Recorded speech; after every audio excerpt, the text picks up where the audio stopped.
വനിതാ സംവരണ ഭേദഗതി ബില്ലിൽ പ്രതിഷേധം ശക്തമാക്കാൻ പ്രതിപക്ഷം പാർലമെന്റിൽ സ്വീകരിക്കേണ്ട നിലപാട് ചർച്ച ചെയ്യാൻ ഈ മാസം 15-ന് യോഗം ചേരും. കേന്ദ്ര സർക്കാരിന്റേത് പശ്ചിമബംഗാൾ, തമിഴ്നാട് തെരഞ്ഞെടുപ്പുകൾ ലക്ഷ്യമിട്ടുള്ള നീക്കമെന്നാണ് ആരോപണം. ബില്ല് ബംഗാൾ തെരഞ്ഞെടുപ്പിന് ശേഷം കൊണ്ടുവന്നാൽ മതിയെന്ന നിലപാടിലാണ് പ്രതിപക്ഷം. ബില്ലിലെ വ്യവസ്ഥകളിലും അത് നടപ്പിലാക്കുന്ന സമയക്രമത്തിലും പ്രതിപക്ഷത്തിന് കടുത്ത വിയോജിപ്പുണ്ട്. ബംഗാൾ നിയമസഭാ തെരഞ്ഞെടുപ്പിന് ശേഷം മതി ബില്ല് നടപ്പിലാക്കൽ എന്ന നിലപാടിലാണ് മിക്ക പ്രതിപക്ഷ പാർട്ടികളും. തിരഞ്ഞെടുപ്പ് മുന്നിൽ കണ്ടുള്ള സർക്കാരിന്റെ രാഷ്ട്രീയ നാടകമെന്നാണ് പ്രതിപക്ഷ വിമർശനം. കൂടിയാലോചനകൾ നടത്താതെ ബില്ല് കൊണ്ടുവന്ന കേന്ദ്ര നീക്കത്തിനെതിരെ പ്രതിഷേധം ശക്തമാക്കാനാണ് പ്രതിപക്ഷ പാർട്ടികളുടെ തീരുമാനം.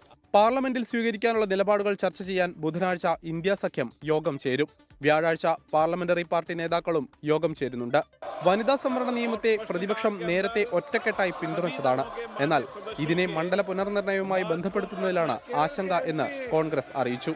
ഇതിന്റെ കൃത്യമായ വിവരങ്ങൾ കേന്ദ്ര സർക്കാർ പുറത്തുവിടാത്തതും വിഷയത്തിൽ ദുരൂഹത വർദ്ധിപ്പിക്കുന്നുവെന്നാണ് കോൺഗ്രസിന്റെ ആരോപണം. 24 ഡൽഹി.